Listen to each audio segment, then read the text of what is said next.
Good morning student. या अगोदरच्या व्हिडिओमध्ये आपण पाहिलं होतं की मूलद्रव्यांचा आवर्ती नियम तो होता की मूलद्रव्यांचे गुणधर्म हे त्यांच्या अणुवस्तुमानांचे आवर्ती फल असतात. याचा अर्थ ज्या पद्धतीने अणुवस्तुमान बदलतं त्या पद्धतीने मूलद्रव्याचे भौतिक आणि रासायनिक गुणधर्म हे बदलत असतात. आणि मेंडेलीव या शास्त्रज्ञांनी मूलद्रव्याचे जे अणुवस्तुमान आहे याच्या चढत्या क्रमाने मांडणी केली असता त्यांना असं लक्षात आलं की मूलद्रव्याचे जे गुणधर्म आहेत ते त्यांच्या अणुवस्तुमानानुसार बदलत जातात आणि म्हणून म्हटलेलं आहे की मूलद्रव्यांचे गुणधर्म त्यांच्या अणुवस्तुमानांचे आवर्ती फल असतात. या अगोदर आपण पाहिलं की डोबेलायनर, न्यूलंड यांनी सुद्धा मूलद्रव्यांचे वर्गीकरण करण्याचे प्रयत्न केला परंतु त्यांना अपयश आलं. मेंडेलीवने सुद्धा अणुवस्तुमानाच्या चढत्या क्रमाने मांडणी केली. त्यांना काही प्रमाणात यश आलं. तर ते का आलं तर त्याचं कारण आहे ते म्हणजेच मेंडेलीवच्या आवर्त सारणीचे गुण. विज्ञान हे प्रगतिशील आहे. प्रयोग करण्याची अधिक प्रगत साधने व पद्धती वापरून जुन्या निष्कर्ष सुधारण्याची मुभा विज्ञानात आहे. मेंडेलीवच्या आवर्त सारणीमध्ये विज्ञानाची ही वैशिष्ट्ये स्पष्ट दिसतात. मूलद्रव्याचे गुणधर्म त्याच्या अणुवस्तुमानाचे आवर्ती फल आहेत. हा नियम सर्व ज्ञात मूलद्रव्यांना लागू करताना मेंडेलीवने आतापर्यंत उपलब्ध असलेली माहिती ही अंतिम नसून त्यात बदल होऊ शकतो अशा विचारातून मांडणी केली. याचा परिणाम म्हणून मेंडेलीवच्या आवर्त सारणीत पुढील गुण दिसून येतात. हे गुणविशेष म्हणजेच मेंडेलीवच्या आवर्त सारणीचे गुण आणि दोष हे परीक्षेसाठी महत्त्वाचे आहे, विचारले जातात. तर पहिला गुण काय आहे तर गुणधर्माप्रमाणे आवर्त सारणीत योग्य स्थान देता यावे म्हणून काही मूलद्रव्यांचे अणुवस्तुमान पुन्हा तपासून दुरुस्त करण्यात आले. म्हणजेच मेंडेलीवने काही जे मूलद्रव्ये आहेत की ज्यांच्या अणुवस्तुमानामध्ये थोडीफार शंका होती त्यांचे अणुवस्तुमान पूर्णांकात त्यांचे अणुवस्तुमान जे आहेत ते पुन्हा तपासून दुरुस्त केले आणि योग्य त्या ठिकाणी त्यांची स्थापना केली की तेव्हा त्यांना त्या आवर्त सारणीमध्ये बसवण्यात आलं. उदाहरण आहे बेरिलियमचे आधी ठरविलेले अणुवस्तुमान होते 14.09 ते बदलून झाले 9.4 व बेरिलियमला बोरॉनच्या आधीची जागा देण्यात आली. म्हणजे हे जे उदाहरण आहे याच्यावर लक्षात येतं. दुसरं आहे मेंडेलीवने आवर्त सारणीमध्ये काही जागा तोपर्यंत शोध न लागलेल्या मूलद्रव्यांसाठी रिक्त ठेवल्या. त्यापैकी 3 अज्ञात मूलद्रव्यांना जवळच्या ज्ञात मूलद्रव्यावरून एका बोरॉन, एका ॲल्युमिनियम व एका सिलिकॉन अशी नावे देऊन मेंडेलीवने त्यांची अणुवस्तुमाने अनुक्रमे 44, 68 आणि 72 असतील असे दर्शविले. इतकेच नव्हे तर त्यांच्या गुणधर्मांचेही भाकीत केले. पुढे या मूलद्रव्यांचा शोध लागून त्यांना अनुक्रमे स्कँडियम, गॅलियम व जर्मेनियम अशी नावे देण्यात आली. म्हणजे काय तर सुरुवातीला मेंडेलीवने ज्यावेळेस मूलद्रव्यांच्या अणुवस्तुमानाच्या अनुक्रमे चढत्या मांडणी केली असता त्यांना असं लक्षात आलं की काही ठिकाणी मूलद्रव्य हे त्यांच्या गणामध्ये म्हणजे त्यांच्या उभ्या गणामध्ये त्या ठिकाणी जागा बसत नव्हती किंवा गुणधर्म सारखे येत नव्हते. याचा अर्थ इथे अज्ञात किंवा न सापडलेले मूलद्रव्य असू शकतं असं त्यांना एक अंदाज आला. म्हणून त्यांनी त्या ठिकाणी रिकाम्या जागा सोडल्या आणि त्या रिकाम्या जागांना त्यांनी एका बोरॉन, एका ॲल्युमिनियम आणि एका सिलिकॉन अशी नावं दिली. आणि एवढंच नाही तर मेंडेलीवने त्यांची अणुवस्तुमानसुद्धा भाकीत केली. ती म्हणजेच 44, 68 व 72. ज्यावेळेस नवीन मूलद्रव्यांचा भविष्यामध्ये शोध लागला तर ती त्याच अणुवस्तुमान असलेली ती शोधली गेली आणि त्यांचं नाव आहे एका बोरॉनला आता नाव आहे स्कँडियम, एका ॲल्युमिनियमला आहे गॅलियम आणि एका सिलिकॉनला आहे जर्मेनियम. हे नावं सुद्धा विचारले जाते वेगळे, त्याच्यामुळे हे नावं सुद्धा लक्षात ठेवा. एका ॲल्युमिनियमला, एका बोरॉनला आणि एका सिलिकॉन कोणते आहेत ते इथे गुणधर्म दाखवलेले आहेत. एका ॲल्युमिनियम ज्याचं आता नाव आहे गॅलियम प्रत्यक्षात त्यांचं जर गुणधर्माचा विचार केला तर जवळजवळ ती सारखीच होती.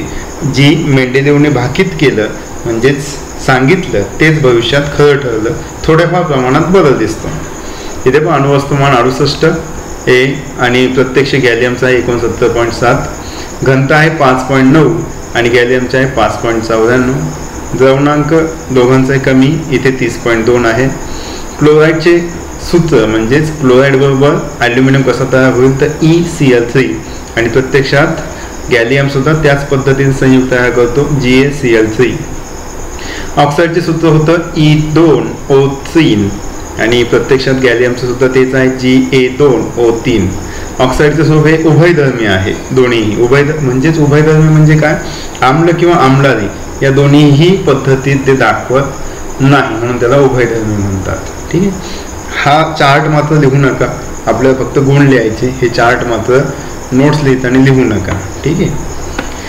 मेंडेलिव्हच्या मूळ आवर्त सारणीत राजवायूंसाठी जागा राखून ठेवलेली नव्हती, परंतु 19व्या शतकाच्या शेवटी हेलियम, निऑन, आर्गॉन इत्यादी राजवायूंचा शोध लागल्यावर मेंडेलिव्हने मूळ आवर्त सारणीला धक्का न लावता शून्य गण निर्माण केले व त्यात राजवायू बरोबर बसले. म्हणजेच काय तर मेंडेलिव्हच्या आवर्त सारणीमध्ये किंवा त्या काळात जे निष्क्रिय वायू आहेत म्हणजे helium, neon, argon, krypton, xenon या निष्क्रिय वायूंचा शोध लागला गेला नव्हता. त्या कारणास्तव मेंडेलिव्हने त्यांच्यासाठी विशेष अशी जागा काही ठेवली नव्हती. पण ज्यावेळेस ते शोधले गेले त्यावेळेस हे मेंडेलिव्हने तयार केलेल्या आवर्त सारणीला कुठेही धक्का न लावता त्या निष्क्रिय वायूला नवीन एका गणामध्ये स्थान दिलं आणि त्यांना शून्य गण असं म्हटलं. हे 3 मुख्यत्वे करून मेंडेलिव्हच्या आवर्त सारणीचे गुण आहेत. ठीक आहे. इथे जरा डोके चालवा विचारलेला आहे. क्लोरीनची Cl35 व क्लोरीन 37 अशी 2 समस्थानिके आहेत. आता समस्थानिके म्हणजे काय तुम्हाला माहिती आहे की अणू, वेगवेगळे अणू परंतु मूलद्रव्य मात्र सेम, त्यांचे अणुअंक समान असतात पण अणुवस्तुमान भिन्न असतात, त्याला म्हणतात समस्थानिके. इथे पहा त्यांचे अणुवस्तुमान अनुक्रमे 35 व 37 अशी वेगवेगळी असल्याने मेंडेलिव्हच्या आवर्त सारणीत त्यांना वेगवेगळ्या स्थानांवर ठेवणे योग्य ठरेल की त्यांचे रासायनिक गुणधर्म समान आहेत म्हणून त्यांना एका स्थानावर ठेवणे योग्य ठरेल. पहा जर आपण मेंडेलिव्हच्या आवर्त सारणीचा विचार केला तर हे दोन्हीही अणुवस्तुमान भिन्न आहेत, त्याच्यामुळे मेंडेलिव्हच्या आवर्त सारणीनुसार यांना भिन्न जागी ठेवावं लागेल, परंतु त्यांची गुणधर्म समान आहे. याचा अर्थ मेंडेलिव्हच्या आवर्त सारणीमध्ये दोष आढळून आले आणि ते दोष कोणते होते तर ते पहा खाली दिलेले आहेत. मेंडेलिव्हच्या आवर्त सारणीतील त्रुटी किंवा दोष. पहिला आहे कोबाल्ट व निकेल या मूलद्रव्यांचे पूर्णांकी अणुवस्तुमान समान असल्याने त्यांच्या क्रमाबद्दल मेंडेलिव्हच्या आवर्त सारणीत संदिग्धता होती. याचा अर्थ काय, पूर्णांकी म्हणजेच पूर्ण संख्या किंवा पूर्णांक जर घेतला कोबाल्ट आणि निकेलचा तर त्या दोघांची अणुवस्तुमान ही समान दिसत होती 59 आणि त्या कारणास्तव त्यांना एकाच ठिकाणी स्थान द्यायचं की भिन्न हे त्या ठिकाणी अडचणीचं निर्माण झालं. दुसरं होतं मेंडेलिव्हने आवर्त सारणी मांडल्यानंतर खूप काळाने समस्थानिकांचा शोध लागलाय. समस्थानिके म्हणजे तर समस्थानिकांचे रासायनिक गुणधर्म समान तर अणुवस्तुमाने भिन्न असल्यामुळे त्यांना मेंडेलिव्हच्या आवर्त सारणीत जागा कशा प्रकारे द्यायची हे एक मोठे आव्हान उभे राहिले. तर आपण याच्या अगोदरच पाहिलं की क्लोरीनचे 2 समस्थानिके आहे, क्लोरीन 35 आणि क्लोरीन 37. मग ह्या समस्थानिकांना मेंडेलिव्हच्या आवर्त सारणीत जागा एकाच ठिकाणी द्यायची की भिन्न ठिकाणी. अणुवस्तुमान वेगळे आहे याचा अर्थ वेगवेगळ्या ठिकाणी द्यावी लागेल, परंतु दोघांचीही जे रासायनिक गुणधर्म आहेत ते समान आहेत. मग या कारणास्तव मेंडेलिव्हच्या आवर्त सारणीत त्रुटी निर्माण झाल्या. पुढे आहे वाढत्या अणुवस्तुमानाप्रमाणे मांडलेल्या मूलद्रव्यांच्या अणुवस्तुमानांमधील वाढ नियमित दराने होताना दिसत नाही. त्यामुळे 2 जड मूलद्रव्यांच्या मध्ये किती मूलद्रव्यांचा शोध लागेल याची भाकीत करणे मेंडेलिव्हच्या आवर्ती नियमानुसार शक्य नव्हते. याचा अर्थ काय तर समजा अणुवस्तुमानाच्या चढत्या क्रमाने मांडणी केली असता 2, 3, 4, 5, 6 या पद्धतीने ही क्रमबद्धता असावी किंवा असल्याने जर एखादा अणुवस्तुमान कमी असेल तर 2 जड मूलद्रव्यांमध्ये किती मूलद्रव्य किंवा पुढे शोधले जाऊ शकतात याचं भाकीत करणं मेंडेलिव्हच्या आवर्त सारणीमध्ये शक्य नव्हतं. चौथा आहे हायड्रोजनचे स्थान. आता हायड्रोजन जो आहे हा हॅलोजनांशी म्हणजेच गण 7 यांची साधर्म्य दर्शवतो. म्हणजेच काय, जसे की हायड्रोजनचे रेणुसूत्र आहे H2 तर फ्लोरीन, क्लोरीन यांची सुद्धा रेणुसूत्र अनुक्रमे आहेत F2, Cl2. तसेच हायड्रोजन व अल्क धातू गण 1 यांच्या रासायनिक गुणधर्मांमध्येही साधर्म्य आहे. मग हायड्रोजन व अल्कधातू यांनी क्लोरीन व ऑक्सिजन यांच्याबरोबर तयार केलेल्या संयुगांच्या रेणुसूत्रांमध्ये साधर्म्य आहे. वरील गुणधर्माचा विचार केल्यावर हायड्रोजनची जागा अल्कधातूंच्या गणात की हॅलोजनच्या गणात हे ठरवता येत नाही. याचा अर्थ हायड्रोजन जो आहे हा हायड्रोजन इथे पहा, हायड्रोजन हा हॅलोजनशी साम्य दाखवतो म्हणजे H2Cl2, पण त्याचबरोबर तो जे अल्कधातू आहे सोडियम त्यांच्याबरोबर सुद्धा त्याच पद्धतीचे संयुगे तयार करतो म्हणजे HCl NaCl, H2O Na2O, H2S Na2S. म्हणजे याबद्दल हायड्रोजनच्या स्थानाबद्दल इथे गोंधळ निर्माण झाला की हायड्रोजन हा हॅलोजनच्या गणामध्ये ठेवायचा की अल्कधातूंच्या. ठीक, हे 4 दोष आहेत मेंडेलीवच्या आवर्त सारणीमध्ये. इथे प्रश्न आहे की मेंडेलीवच्या आवर्त सारणीचा उपयोग करून पुढील मूलद्रव्यांच्या ऑक्साईडची रेणुसूत्रे काय असतील ते लिहा. म्हणजे काय, Na, Si, Ca, C, Rb, P, Ba, Cl, Sn. हे कसं लिहिणार तर एकदम सोपा आहे. पहा या ठिकाणी आपल्याला मेंडेलीवच्या आवर्त सारणी दिलेली आहे. पहा इथे दिलेले आहे मेंडेलीवच्या आवर्त सारणी आहे आणि इथे ऑक्साईडचे सूत्र दिले R2O. फक्त अगोदर सुरुवातीच्या काळात जे अणू आहेत अणूंची संख्या ती त्यांच्या डोक्यावर लिहिली जायची. R म्हणजे काय आहे ते मूलद्रव्यांची संज्ञा, आपण कोणतीही घेऊ शकतो. समज Na आहे तर Na आणि ऑक्सिजनचं कसं होणार, Na डोक्यावर 2 O, Na2O. मॅग्नेशियमची डायरेक्ट MgO, ॲल्युमिनियमची Al2O3. अशा पद्धतीने हे रेणुसूत्र तयार होते. समजलं. त्याच पद्धतीने हायड्राईडचे सुद्धा तयार करायचे. अडचण आली तर विचार, एकदम सोपा प्रश्न आहे हा. इथे हायड्रोजनचे सुद्धा त्याच पद्धतीने त्यांनी सांगितलेले आहे. ठीक आहे. मग एवढे जे दोष आहेत मेंडेलीवच्या आवर्त सारणीमध्ये दिसून आलेले की त्या कारणास्तव मेंडेलीवच्या आवर्त सारणी सुद्धा ही पूर्णतः मूलद्रव्यांना मांडणी करण्यास अयशस्वी ठरली. मग नवीन आली ती म्हणजेच आधुनिक आवर्ती नियम किंवा आधुनिक आवर्त सारणी. तर आधुनिक आवर्ती नियम काय सांगतो पहा, तर मूलद्रव्यांचे गुणधर्म हे त्यांच्या अणुअंकाचे आवर्तीफल असतात.